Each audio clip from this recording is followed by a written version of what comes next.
मनुष्य इस संसार में स्वतंत्र जन्म लेता है।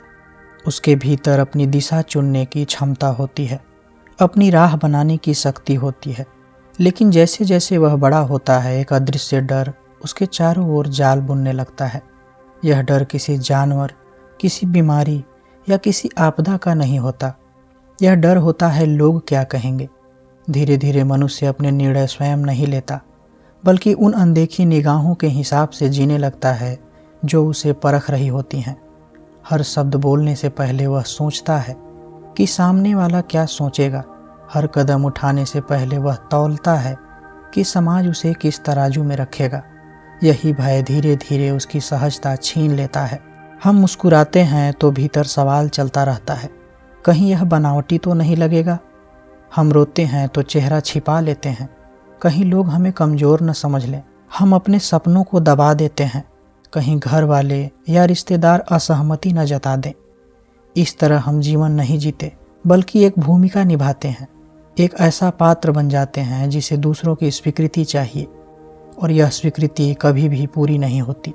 सच्चाई यह है कि समाज का मन स्थिर नहीं होता। आज वही लोग जो आपकी तारीफ कर रहे हैं, कल किसी और की वजह से आलोचना कर सकते हैं। अगर आप चुप रहो तो आपको घमंडी कहा जाएगा, अगर आप खुलकर बोलो तो आपको दिखावटी कहा जाएगा। इसलिए दूसरों की राय को संतुष्ट करना असंभव है। सबसे बड़ी त्रासदी यह नहीं कि लोग कुछ कहते हैं, सबसे बड़ी त्रासदी यह है कि हम उनकी आवाज़ को अपनी आवाज़ मान बैठते हैं। बचपन से हमें सिखाया जाता है, ऐसा करो तो लोग अच्छा कहेंगे, वैसा करो तो लोग बुरा समझेंगे। धीरे धीरे हम अपने भीतर के दर्पण को खो देते हैं और भीड़ की आंखों में खुद को देखने लगते हैं। यही वह क्षण है जब हमारी मौलिकता धुंधली होने लगती है। जब कर्म की जड़ में भय होता है तो वह कर्म शुद्ध नहीं रह सकता। डर से किया गया प्रेम व्यवहार बन जाता है, डर से की गई भक्ति दिखावा बन जाता है, डर से किया गया दान केवल छवि बचाने का प्रयास होता है। जब तक हमारे निर्णयों की जड़ में स्वीकृति की भूख है, तब तक जीवन में सच्ची शांति नहीं आ सकती, क्योंकि आत्मा केवल सत्य से संतुष्ट होती है, अभिनय से नहीं। स्वीकृति की यह चाह भीतर के खालीपन से जन्म लेती है। जो व्यक्ति स्वयं को स्वीकार कर लेता है, उसे बाहरी तालियों की आवश्यकता नहीं रहती। वह अपने निर्णय इस आधार पर नहीं लेता कि दुनिया क्या सोचेगी, बल्कि इस आधार पर लेता है कि उसका अंतर्मन क्या कहता है। लेकिन इस स्वतंत्रता तक पहुंचने के लिए साहस चाहिए। साहस अपने भीतर उतरने का, साहस अकेले खड़े होने का, साहस आलोचना सहने का। जो व्यक्ति अपने सत्य के साथ खड़ा होता है, शुरुआत में उसे विरोध मिलता है, लोग असहज हो जाते हैं, क्योंकि उसकी स्वतंत्रता उन्हें उनके बंधनों की याद दिलाती है। लेकिन धीरे धीरे वही सत्य उसकी पहचान बन जाती है। जब मनुष्य यह समझ लेता है कि प्रशंसा और निंदा दोनों ही अस्थायी हैं, तब उसके भीतर समता जन्म लेती है। वह न तारीफ से फूलता है और न आलोचना से टूटता है। वह दोनों को हवा की तरह आने जाने देता है। यही आंतरिक संतुलन वास्तविक स्वतंत्रता देती है। मन बहुत चालाक है, वह समाज की आवाज़ को भीतर की आवाज़ बना देता है। फिर हमें लगता है कि यह हमारा अपना विचार है। इसलिए पहला कदम है पहचान, यह देखना कि भीतर जो डर बोल रहा है वह वास्तव में हमारी नहीं, बल्कि वर्षों से जमा हुई धारणाओं की गूंज है। जैसे ही हम इस गूंज को पहचानते हैं, उनकी शक्ति कम होने लगती है। देखना ही मुक्ति की शुरुआत है। धीरे धीरे व्यक्ति अपने भीतर एक गहरा मौन महसूस करता है। इस मौन में कोई तुलना नहीं होती, कोई प्रतिस्पर्धा नहीं होती। यहाँ केवल स्वीकार होता है, स्वयं को जैसे हैं वैसे स्वीकार करना, कमजोरियों सहित। धीरे धीरे व्यक्ति अपने भीतर एक गहरा मौन महसूस करता है। इस मौन में कोई तुलना नहीं होती, कोई प्रतिस्पर्धा नहीं होती। यहाँ केवल स्वीकार होता है, स्वयं को जैसे हैं वैसे स्वीकार करना, कमजोरियों सहित, अपूर्णताओं सहित। जब यह स्वीकार जन्म लेता है, तब व्यक्ति हल्का हो जाता है। अब उसे खुद को सिद्ध करने की जल्दी नहीं रहती। अब उसका हर कदम सहज होता है। उसका जीवन प्रयास नहीं, प्रवाह बन जाता है। वह समाज में रहता है, लोगों से मिलता है, काम करता है, पर अब समाज उसके भीतर नहीं रहता। बाहर शोर हो सकता है, पर भीतर मौन रहता है। यही भीतर का मौन उसका कवच बन जाता है। अब अगर कोई कुछ कहता है तो वह उसे व्यक्तिगत अपमान नहीं मानता। वह समझता है कि हर व्यक्ति अपने अनुभवों और सीमाओं के आधार पर बोलता है। यह समझ उसके भीतर करुणा लाती है, और जब करुणा आती है तब विरोध समाप्त हो जाता है। चलना ध्यान है, बोलना ध्यान है, मौन रहना ध्यान है।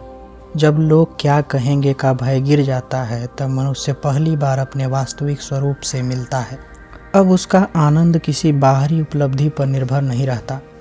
एक साधारण सुबह की हवा, सूरज की किरण, किसी बच्चे की हंसी, सब कुछ उसे पूर्ण महसूस कराता है।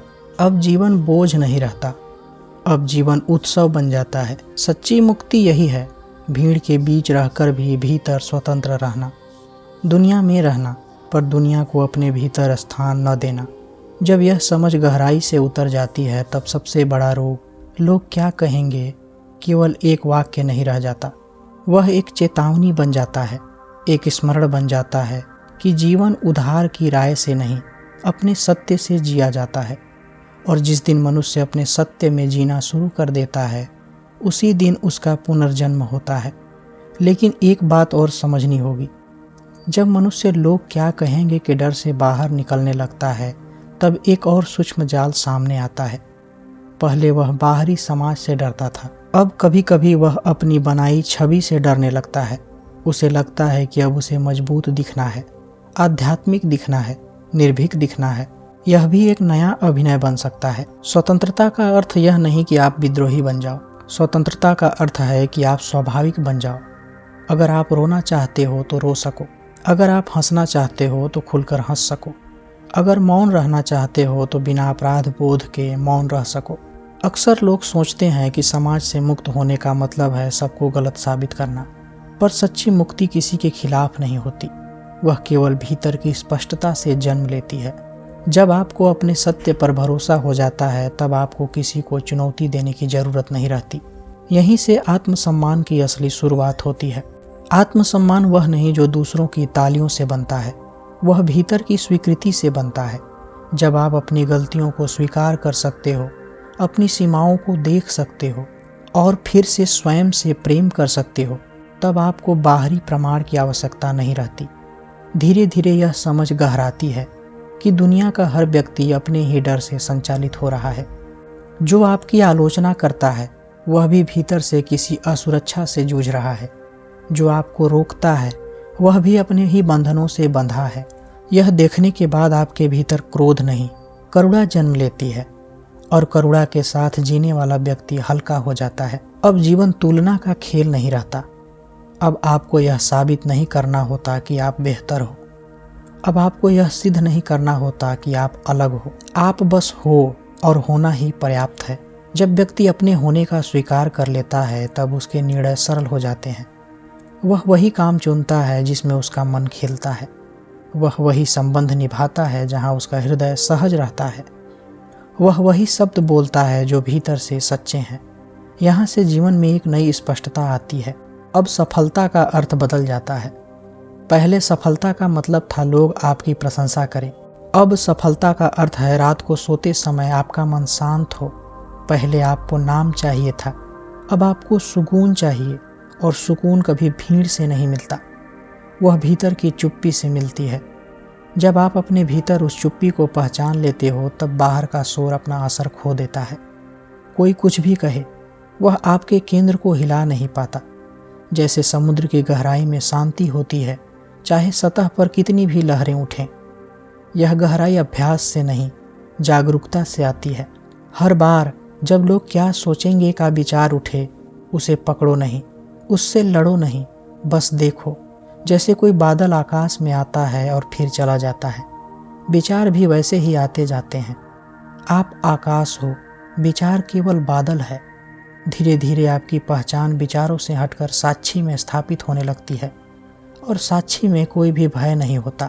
अब आप जीवन को नियंत्रित करने की कोशिश नहीं करते, आप उसे समझने लगते हो, आप उसे स्वीकार करने लगते हो। यह स्वीकार पराजय नहीं है, यह परिपक्वता है। जब व्यक्ति इस परिपक्वता तक पहुंचता है तब वह दूसरों की स्वतंत्रता का भी सम्मान करता है। अब वह किसी को अपनी राह पर चलने के लिए मजबूर नहीं करता, क्योंकि उसने जान लिया है कि हर आत्मा की अपनी यात्रा है, अपना समय है, अपनी सीख है। इस अवस्था में जीवन प्रतिस्पर्धा नहीं, सहभागिता बन जाता है। अब आप किसी से आगे निकलने की दौड़ में नहीं रहते हो, आप अपनी ही गहराई में उतरने की यात्रा पर रहते हो। और जितना भीतर उतरते हो उतना ही हल्कापन बढ़ता है, उतनी ही स्पष्टता आती है, उतना ही प्रेम सहज हो जाता है। अब प्रेम भी भय से मुक्त होता है। अब संबंध स्वीकृति के लिए नहीं, साझा होने के लिए होता है। अब कर्म दिखावे के लिए नहीं, आनंद के लिए होता है। और यही वह मोड़ है जहाँ मनुष्य वास्तव में जीवित होता है। पहले वह दूसरों की नज़रों में जी रहा था, अब वह अपनी आत्मा की रोशनी में जी रहा होता है। पहले उसका जीवन प्रतिक्रिया था, अब उसका जीवन उत्तरदायित्व है। पहले वह भीड़ के अनुसार बदलता था, अब वह अपने सत्य में स्थिर रहता है। यहीं आकर समझ आता है कि सबसे बड़ा रोग, क्या कहेंगे लोग, केवल एक मानसिक सामाजिक समस्या नहीं है, यह आत्मिक दूरी की समस्या है। जब तक हम अपने भीतर से दूर हैं तब तक हमें बाहर की आवाज़ों की ज़रूरत पड़ती है। जैसे ही हम अपने भीतर लौट आते हैं, बाहर की आवाज़ों का महत्व खो देते हैं। अंत में बात बहुत सरल है, दुनिया हमेशा कुछ न कुछ कहेगी, यह उसका स्वभाव है। लेकिन आप क्या सुनते हो यह आपका चुनाव है। अगर आप हर आवाज़ को सच मान लेते हो तो आप बिखर जाओगे। अगर आप अपने भीतर की स्थिरता को आधार बना लोगे तो कोई भी शब्द आपको डिगा नहीं पाएगा। सच्ची स्वतंत्रता तब जन्म लेती है जब आप अपनी किस्मत स्वयं तय करते हो, जब आप अपनी राह स्वयं चुनते हो, जब आप अपनी असफलताओं को भी मुस्कुराकर स्वीकार करते हो, जब आप यह जान लेते हो कि आपका अस्तित्व किसी की राय से बड़ा है। तब जीवन बदल जाता है। अब हर सुबह एक नई शुरुआत लगती है, हर दिन एक अवसर है और अधिक सच्चा होने का। हर एक संबंध एक दर्पण है स्वयं को समझने का। और जब यह समझ पूरी तरह उतर जाती है तब लोग क्या कहेंगे का डर एक पुरानी कहानी बन जाता है। एक ऐसा भ्रम जिसे आप कभी सच मान बैठे थे, अब वह आपको बांध नहीं सकता।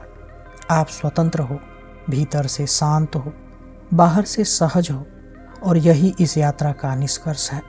जीवन उधार की स्वीकृति से नहीं, अपने सत्य की स्वीकृति से खिलता है।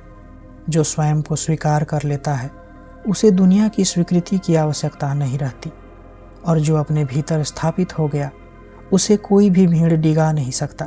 यही असली मुक्ति है, यही असली साहस है, यही असली जीवन है।